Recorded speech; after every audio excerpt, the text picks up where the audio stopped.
ના ના, એને મને એમ કીધું કાલે એક દિવસ બંધ રાખજો રૂબરૂ, પછી એને કે અમારે કામ કરી દેખાડવું પડે એમ જ છે એમ. પછી તમારી ઈચ્છા એમ, બીજું શું.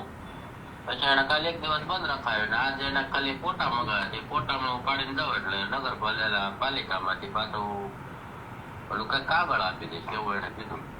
બરાબર. એને મને શું કીધું કે તમારે ત્યાંથી એને એક છોકરાને ફૂડ પોઈઝન થઈ ગયું. અચ્છા. તો નામ ને એવું મને આપો તો તમે હું ના મળી આવું એમ.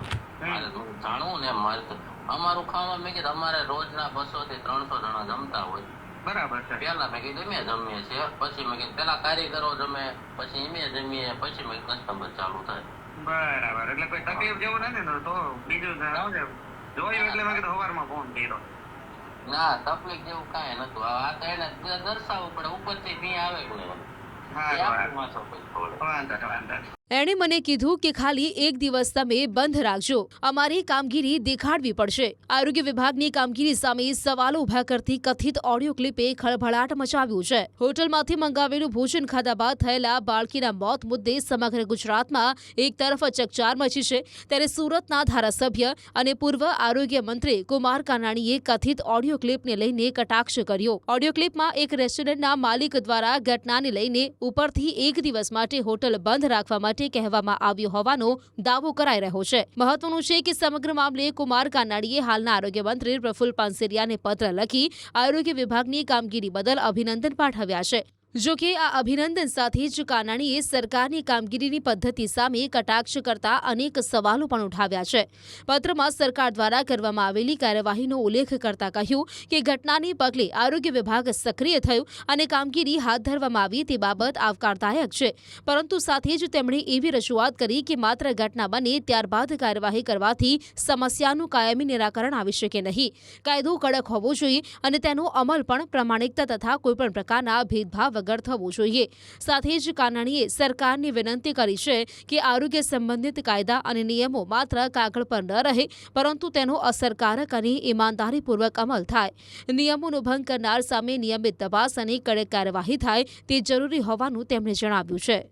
સુરતના વરાછા વિસ્તારમાં હોટલમાંથી જમવાનું મંગાવ્યા બાદ એક જ પરિવારના 5 લોકોને ફૂડ પોઈઝનિંગ થયું, તેમાં એક બાળકીનું મોત થયું. ત્યારબાદ આરોગ્ય વિભાગે જે કામગીરી કરી છે તેને લઈને સુરતના ધારાસભ્ય અને પૂર્વ આરોગ્ય મંત્રીએ હાલના આરોગ્ય મંત્રી પ્રફુલ્લ પાનસેરિયાને અભિનંદન આપતો એક પત્ર લખ્યો છે. પણ આ પત્રમાં ઘણી બધી કટાક્ષ છે. શું કટાક્ષ છે આપણે કુમારભાઈ સાથે સીધી વાત કરીએ. કુમારભાઈ, અભિનંદનનો પત્ર અને પત્રમાં કટાક્ષ. અભિનંદન તો એટલા માટે મેં આપ્યા છે જે કાર્યવાહી શરૂ થઈ છે એ કાર્યવાહી જે રીતે શરૂ કરવામાં આવી છે એ બદલ એમને અભિનંદન આપ્યા છે. પણ સાથે સાથે જે ખૂટતી કડીઓ છે, ફક્ત કાર્યવાહી કરવાથી જે રીતની કાર્યવાહી થઈ છે જે પદ્ધતિથી, એનાથી આ પ્રશ્ન હલ નથી થવાનો. એટલા માટે મેં અમુક મુદ્દાઓ ટાંક્યા છે કે 5 વર્ષની બાળકીનું મૃત્યુ થયું તેની તટસ્થ તપાસ થવી જોઈએ. મૃત્યુનું કારણ શું છે અને ખરેખર જો ફૂડ પોઈઝનિંગથી થયું હોય તો એની સામે પગલાં શું ભર્યા, શું કાર્યવાહી થઈ. અખબારોમાં, ચેનલોમાં હું વાંચી રહ્યો છું 3 દિવસથી કે આરોગ્ય વિભાગની કડક કાર્યવાહી. શું કડક કાર્યવાહી? કોઈ પોલીસ કેસ થયો, બાળકીનું મૃત્યુ થયું, એની સામે કાર્યવાહી શું થઈ? નંબર 2, રેસ્ટોરન્ટમાં આરોગ્યની ટીમ જાય, અખાદ્ય પદાર્થ પકડાય, એનો નાશ કરી દેવામાં આવે છે, હોટલ ચાલુ છે, આને કડક કાર્યવાહી કહેવાય ખરી? એક ઓડિયો ક્લિપ અમે જોઈ, તમે રેસ્ટોરન્ટના માલિક જોડે વાત કરો છો અને એ લોકો ખાલી નામની કાર્યવાહી કરતા હોય અધિકારી, એવી વાત તમારી જોડે? ના, મારી પાસે વિડીયો, મેં વાત નથી કરી, મારી પાસે વિડીયો ક્લિપ આવી છે. એમાં સ્પષ્ટ વાત કરે છે રેસ્ટોરન્ટના માલિક કે આજનો દિવસ અમને બંધ રાખવાનું કીધું છે, કાલે રેસ્ટોરન્ટ બંધ હોય એનો ફોટો મોકલવાનો છે, ઉપરથી અમારે પ્રેશર છે એટલે અમારે કામગીરી બતાવવી પડે એવું છે. આને કડક કાર્યવાહી કહેવાય? મારો પ્રશ્ન એ જ છે કે મંત્રીશ્રી હોય કે સરકાર એ ઈમાનદારીથી કામ કરવા માટે વિભાગને સૂચનાઓ આપે છે, આદેશ આપે છે, પણ એ અધિકારીઓ શું કરે છે? મારો પ્રશ્ન એ છે, અધિકારીઓ શું કરે છે? એ આનું અમલીકરણ કરે છે કે દેખાડા પૂરતી કામગીરી કરે છે, કરવા પૂરતી કામગીરી કરે, ઉપરથી પ્રેશર છે એટલે કામ કરવું પડે છે, એટલે બતાવવું પડે છે. કામગીરી રિયલ નથી, જમીન ઉપર કોઈ કામગીરી નથી, પણ કામગીરી બતાવવી છે.